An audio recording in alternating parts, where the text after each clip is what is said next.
Samedi 3 septembre 2022, chers téléspectateurs, c'est toujours un plaisir de vous retrouver dans ce journal version française. Je vous invite à le suivre jusqu'à son terme. À la une des actualités de ce jour, la cérémonie fin GESENA 2022, la sortie de promotion de la 43e promotion directe et de la 25e peloton spécial de l'Académie militaire se déroule actuellement à Ntirabe. Le président de la République, aussi le chef suprême des armées, y a assisté et a remis les grades aux sortants. La discipline, la maturité, le courage, mais surtout le patriotisme. Tel est le message du président de la République à ses hauts gradés aujourd'hui. Je déclare Njianirine et Indra Zanjaïbe étaient sur place.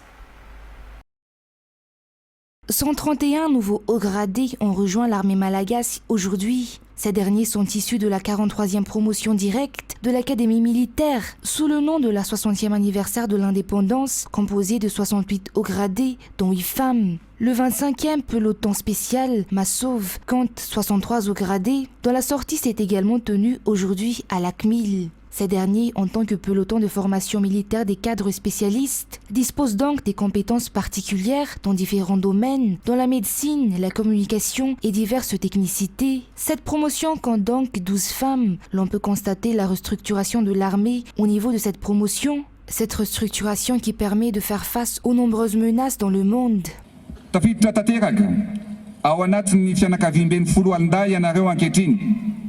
Vous faites désormais pleinement partie de la famille des forces armées. Vous vous tenez pour défendre la patrie, défendre vos compatriotes et défendre les valeurs et la souveraineté du pays. Vous vous êtes engagé envers le pays pour le protéger et pour assurer la paix au sein de la communauté et surtout au sein du pays. La tâche qui vous attend n'est pas facile, surtout face aux nombreuses menaces qui se présentent dans le monde entier. Mais pour y faire face, l'on a procédé à la restructuration de l'armée. Nous avons dû faire face à l'ennemi invisible dans lequel la police était très impliquée.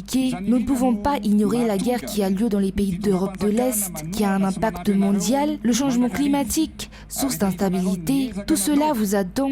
Cet engagement est un choix et une responsabilité sacrée. Mais rappelez-vous que cela nécessite de la discipline, de la maturité, du courage, mais surtout du patriotisme. Le pays, le peuple malagasy croit en vous et vous fait confiance. J'ai foi et confiance que vous seriez à la hauteur. Fin GESENA 2022, vous êtes des gagnants. Je vous souhaite donc de réussir. La nation croit en vous. Maleouf, Malassan, tel était le discours du président de la République. Les hauts gradés sortants ont remis le drapeau à la promotion qui poursuit ses études à l'Académie avant de quitter l'ACMIL et de prendre leurs fonctions. Le ministre de la Défense nationale les a également bénis. La 45e promotion directe et la 25e peloton de formation militaire des cadres spécialistes ont également été baptisés aujourd'hui conformément au rituel militaire.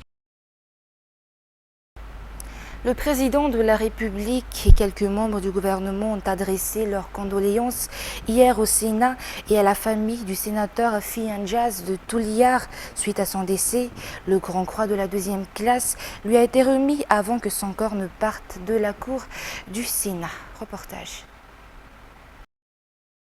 La veillée funèbre du sénateur Fianjaz, élu à Touliar, s'est tenue hier soir dans la salle des séances du Sénat. Le président de la République, les présidents des assemblées, le Premier ministre et quelques membres du gouvernement, au nom du peuple malagasy, ont adressé leurs condoléances. Madagascar a perdu un grand politicien. Touliar a perdu un Rayamangé suite au décès du sénateur Fianjaz. Le sénateur se distinguait par sa simplicité. Il travaillait discrètement pour le développement de la partie sud de l'île, particulièrement dans la lutte contre le Kéré. Le sénateur Fianjaz est originaire d'Amboumbe Anjoui. Selon nos sources, sa mort fait suite à son accident à Ius. Il a subi une opération, mais n'y a pas survécu. Son corps est parti du Sénat vers midi pour rejoindre sa demeure à Manchsez pour la suite de la veille funèbre. Mais avant cela, le Grand Croix de 2e classe lui a été remis. Sa dépouille rejoindra le tombeau familial à Mboumé Anjoui le 5 septembre après avoir passé à l'Assemblée nationale, car en effet, ce dernier était déjà un député auparavant.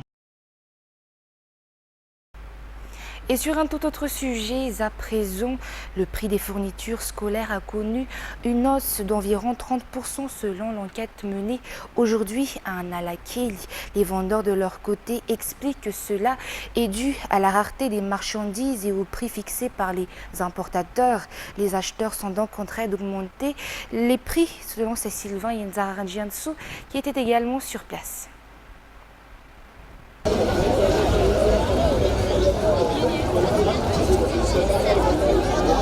Dernier samedi, avant la rentrée officielle, les fournitures scolaires remplissent les marchés, les acheteurs se bousculent, comme au niveau du marché de la petite vitesse aujourd'hui. Certains ont même fait la queue durant plusieurs heures.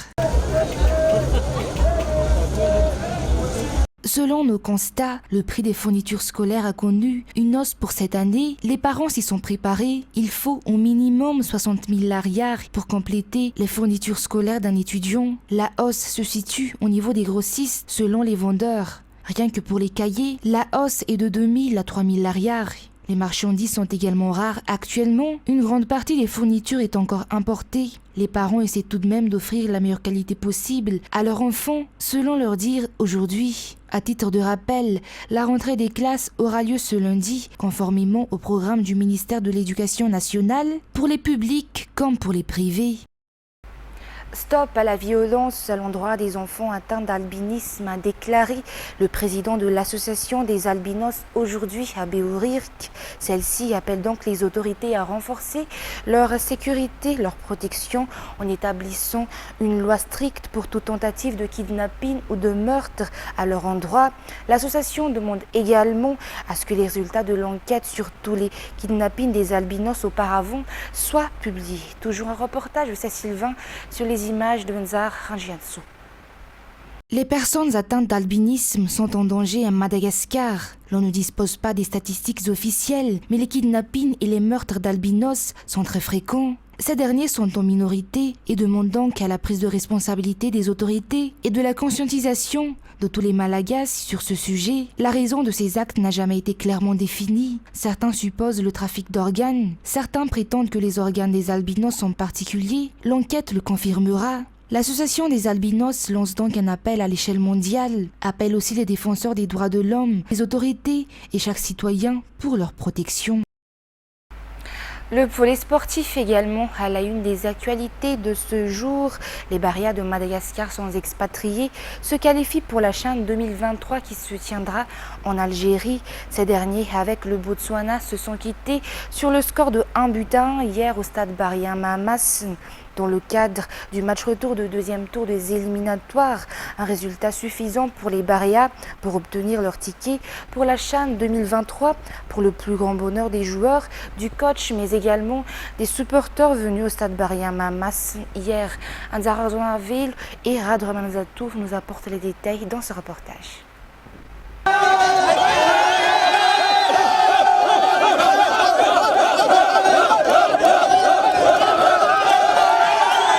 C'est dans la joie que les Barias locaux, le coach et les supporters ont accueilli leur qualification à la CHAN 2023 suite au match nul d'hier au stade Baria Mahamas, lequel était le dernier match éliminatoire. Madagascar a démarré ce deuxième tour des éliminatoires avec un score de 1-0 à l'extérieur lors du match aller. Lors du match retour, les Barias ont tenté de vaincre le Botswana et ont donc commencé à attaquer dès la 10e minute, mais les défenseurs et gardiens botswanais ont pu protéger leur filet intact.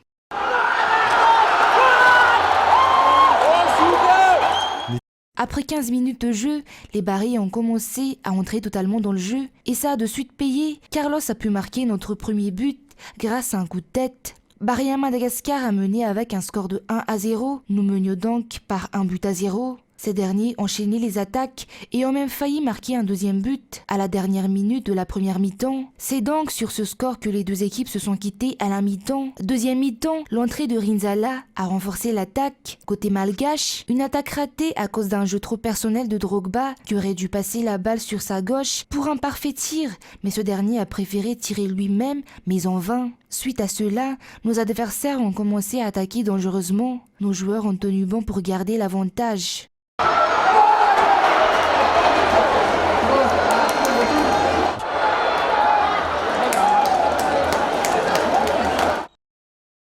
Les Barrias s'étaient plus focalisés dans la défense, puis à la 65e minute du jeu, après les attaques intenses, le Botswana a donc pu égaliser grâce à un tête plongeante de son numéro 18, Ditzel. Une égalisation qui a ravivé l'espoir chez l'adversaire, car 8 minutes après ce premier but, le numéro 18 a failli marquer son deuxième but. Un deuxième but qui aurait signifié la victoire pour le Botswana et donc une qualification pour la CHAN 2023. Conscients des enjeux, les Barrias n'ont pas permis aux Botswanais d'inscrire ce deuxième but et ont donc protégé nos arrières jusqu'à la fin du jeu pour avoir un match nul qui nous qualifie officiellement pour la CHAN 2023.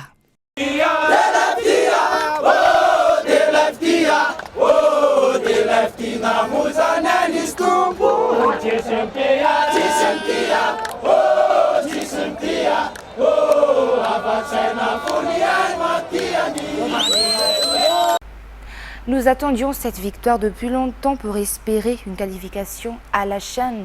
Cependant, l'attente du résultat était également stressante, une attente difficile à vivre selon les joueurs et le coach, toujours d'après Anzar Ramornavelu.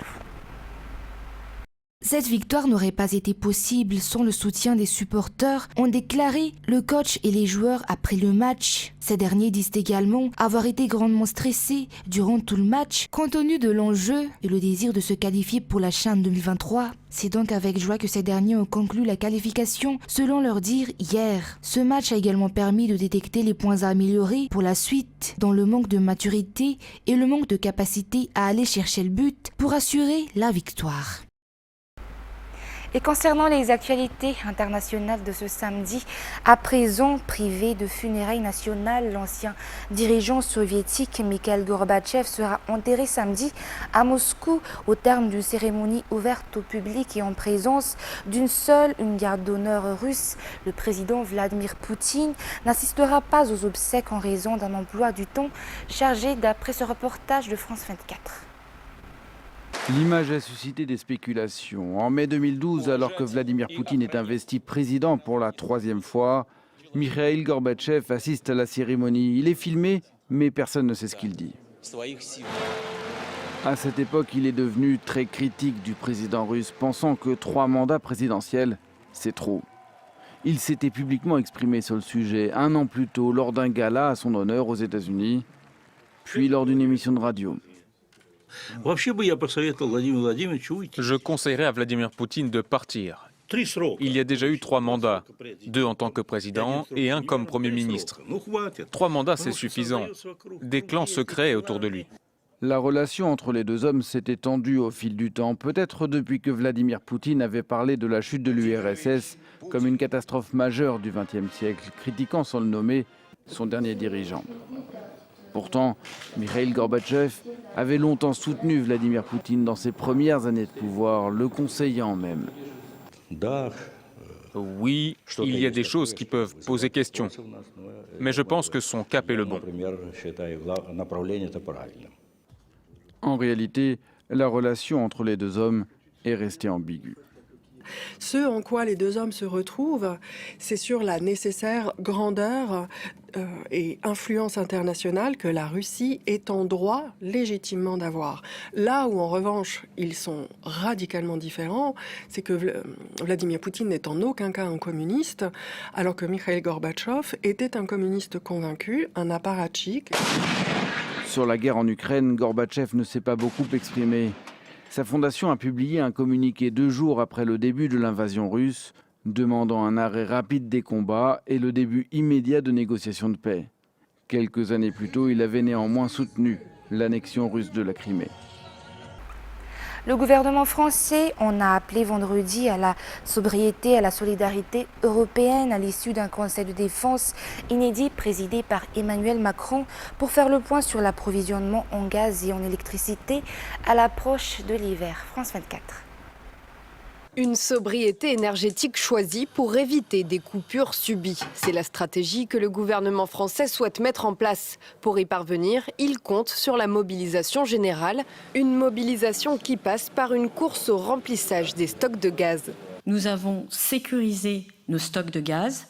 Ils sont aujourd'hui remplis à 92%.